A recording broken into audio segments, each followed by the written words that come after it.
Hello students, I am Anita. Today we will discuss on chapter 5th Contemporary South Asia का ही point है Indian Pakistan and conflicts. इसके बारे में हम पढ़ेंगे। इससे पहले हम बांग्लादेश, नेपाल इन सब के बारे में हम डिस्कस कर चुके हैं, जो मोनार्ची वगैरह थी नेपाल में एंड श्रीलंका में एथिक्स वगैरह जातीयता के बारे में जो युद्ध था वो कर चुके थे। अब नाउ इंडिया पाकिस्तान कॉन्फ्लिक्ट्स भी हम पढ़ लेते हैं कि इसमें आपको तो पता है कि इंडिया और पाकिस्तान के कितने कॉन्फ्लिक्ट्स हैं, कितने विरोध आपस में रहे हैं, मतभेद रहे हैं, उसके बारे में हम जाने थे। Let us now move from the domestic political. देखिए, आप जान ही चुके हैं कि अभी तक जो पीछे जितने भी हमारे कॉन्फ्लिक्ट्स थे एक इंटरनल लेवल पे थे, डोमेस्टिक थे, उनका बाहर से कोई लेना देना नहीं था। जैसे कि आप देख सकते हैं श्रीलंका में एथिक्स का था, तमिल एंड इनके बारे में था आपस में कि वो अपना मांग रहे थे, अपनी डिमांड कर रहे थे कि हमें भी एक स्पेस दीजिए, हमें भी जगह दीजिए। इस तरह से नेपाल में मोनार्की वगैरह थी जिसके बारे में वो डेमोक्रेसी चाहते थे। इसी तरह से यूएसएसआर, यूएसए, ये सारे एक डोमेस्टिक तरह से उनका वार चल रहा था। आप ये मत सोचिए कि अगर cold war era has not mean by and the conflicts, का मतलब ये नहीं है कि कॉन्फ्लिक्ट्स का एंड हो गया है। ये सब तो चलते ही रहते हैं कॉन्फ्लिक्ट्स। नाउ कि tension in this region we have already noted the conflicts around internal democracy और ethics differences। ये सब चीज़ें थी, but there are also some very crucial conflicts.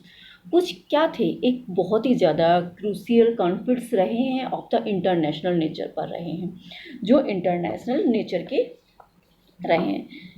तो फिर हम कह सकते हैं कि भाई इसमें जो पोजीशंस थी इंटरनेशनल लेवल के कॉन्फ्लिक्ट्स भी रहे हैं, given the positions of India in this region की इंडिया का क्या रोल रहा है, क्या पोजीशन रही है। Most of this conflict involve India भी इस कॉन्फ्लिक्ट में इन्वॉल्व था।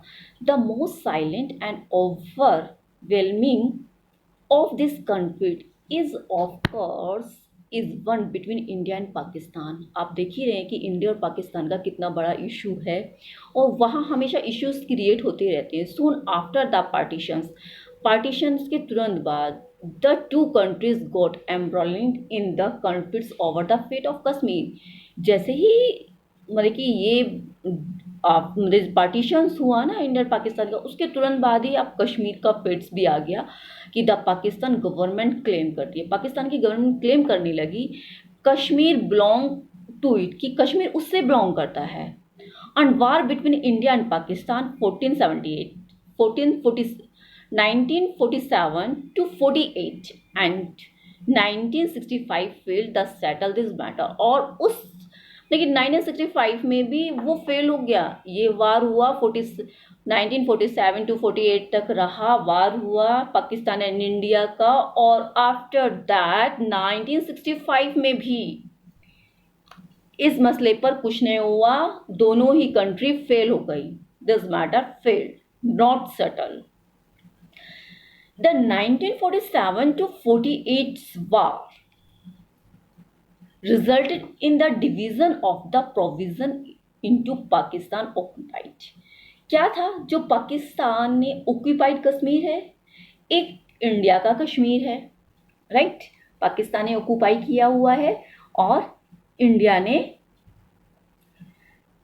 India provision Jammu and Kashmir divided by the line of control, यानी कि LOC, जिसे हम LOC कहते हैं। But 1971 India won a device war against Pakistan के अगेंस्ट, वो वार को जीत गई थी।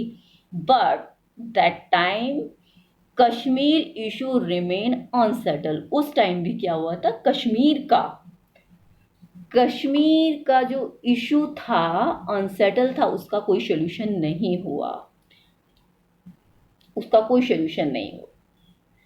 India conflicts with Pakistan is also over strategic issue like the control of the Siachen Glacier over the acquisitions of arms पर किया हुआ था।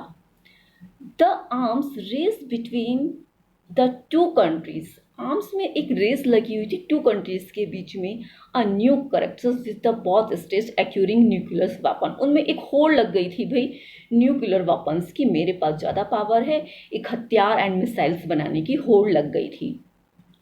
To deliver such arms against each other, और वो एक दूसरे के खिलाफ उनको सप्लाई करना एंड डिलीवर करने की भी उनकी थी कि 90s में ये इशू चला इनका, राइट, 90s में ये इशू चला इनका। इन 1998 इंडिया कंडक्ट न्यूक्लियर, उसके बाद क्या हुआ देखिए, उन्होंने वेपन्स वगैरह बाई, क्योंकि एक होड़ लग गई थी एक कि भाई मेरे पास ज़्यादा वेपन्स हैं, आपके पास कम है, मैं ज़्यादा हथियार रखूँगा और आप जो भी है इनका। तो वी कैन से कि 1998 इंडिया कंडक्ट द न्यूक्लियर एक्सप्लोशंस इन पोखरण। उसने क्या अपना जो टेस्ट किया था इंडिया ने कहाँ किया था, पोखरण में किया था। उसी के रिस्पॉन्स में पाकिस्तान ने भी responded with in a few days, कुछ डे के बाद ही उन्होंने carry out the nuclear test in the Chagai hill. उन्होंने भी उसको रिस्पॉन्स दे दिया कि देखो अगर आपके पास वेपन है, न्यूक्लियर्स हैं, तो मेरे पास भी है, मैं आपसे कम नहीं हूँ, मैं दबूंगा नहीं। तो उसने भी अपने आप को भाई शो कर दिया। यहाँ आप देख सकते हो कि किस तरह से दोनों में कॉन्फ्लिक्ट चल रहा था, और वार मतलब कि अपने आप की एक होड़, अपने आप को पावरफुल दिखाने की बहुत ज़्यादा होड़ लगी हुई थी। चलिए देखते हैं अब नाउ चेगिस हिल, यहाँ पर पाकिस्तान ने अपना टेस्ट किया था चैगी हिल्स पर। Since then, India and Pakistan seem to have built a military relationship in which the possibility to direct and to, उनका क्या था, इंडिया एंड पाकिस्तान ने दिखाया कि भाई एक मिलिट्री जो रिलेशनशिप था वो उन्होंने कायम किया, और वो ये कि डायरेक्ट फुल स्केल पर वार डिक्लाइन करने के फेवर में थे कि भाई हम डिक्लाइन कर देंगे, वार जब भी होगा तो हम पूरे पावरफुल हैं। बट बोथ ऑफ गवर्नमेंट, दोनों government continue to be suspicious of each other, एक दूसरे के प्रति। The Indian government has blame the Pakistan government, India की गवर्नमेंट पाकिस्तान को ब्लेम करती थी। क्या ब्लेम करती थी, वो कहती थी कि भाई इनकी स्ट्रेटेजी जो इन्होंने बनाई हुई है, लो की वायलेंस की स्ट्रेटेजी है, हेल्पिंग द कश्मीर मिलिटेंट, ये क्या कर रही है, कश्मीर के जो मिलिटेंट है उनको हेल्प कर रही है, ट्रेनिंग दे रही है, मनी दे रही है, प्रोटेक्शंस करा रही है, कैरी टेररिस्टिक अगेंस्ट इंडिया के उसको हेल्प कर रही है। ये तो अभी भी हमने देखा है कि जो पाकिस्तान की आवाम है, जो पाकिस्तान की गवर्नमेंट है, वो क्या है, इंडिया के कश्मीर को प्रोवाइड कराती है ये सब चीज़ करने के लिए, आतंक फैलाने के लिए। तो ये इंडिया का दावा था। The Indian government also believe that Pakistan had aided the pro Khalistan militant, उसको विश्वास था कि वो इसको भी, खालिस्तान को भी ये सब चीज़ें प्रोवाइड करा रहे हैं, arms during the period 1985 to 1995 तक। उसके बाद इस पे एजेंसी इंटर सर्विस इंटेलिजेंसी, ये ISI एक इंटेलिजेंसी एजेंसी है, is alleged to be involved in various anti-Indian campaign में उसने इन्वॉल्व किया, and Indians northeast operating secretly and thought Bangladesh and Nepal।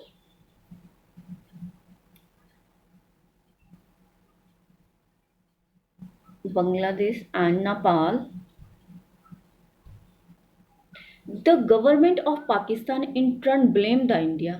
अब क्या था, जिस तरह से इंडिया की गवर्नमेंट पाकिस्तान को ब्लेम कर रही थी, सेम वैसे ही पाकिस्तान की गवर्नमेंट क्या इंडिया को ब्लेम कर रही थी। क्या ब्लेम कर रही थी, Indian government its security agency for formatting trouble in the provision in Sindh and Balochistan को, ठीक है, कि भाई ट्रबल कर रही है, ये इनको कष्ट पहुँचा रही है।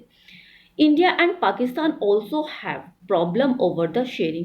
फिर क्या हुआ, इनकी क्योंकि हमेशा डिस्प्यूटेड होते ही रहे हैं, इनके आपस में मतभेद बने ही रहे हैं, कभी किसी चीज़ को लेके, कभी किसी चीज़ को लेके।